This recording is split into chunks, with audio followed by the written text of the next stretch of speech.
Right, here we are with the third video in my little series about my CNC conversion control box and what I've done to build it. Since the last time, I have now added a 5-volt, a 38 step down DC-DC 38 to 12 volt converter, which is now powering the 12 volt fan. I've also made some motor or flexible cable mounts for the motors.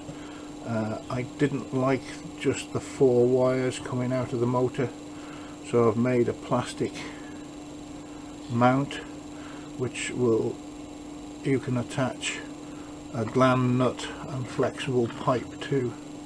So in my opinion it makes it a better job because it's quite firm now. The flexi is quite firmly attached to the motor and will save the wires waving about and wearing if it was without protection.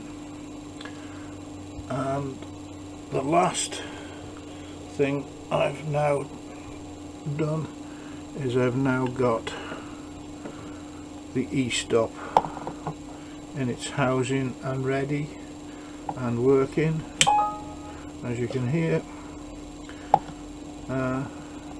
So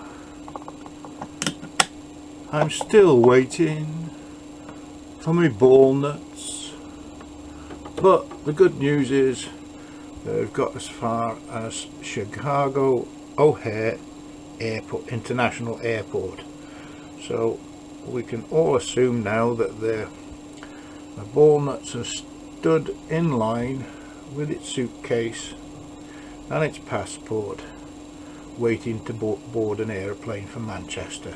So maybe next week we'll have our ball screws. Thanks for watching.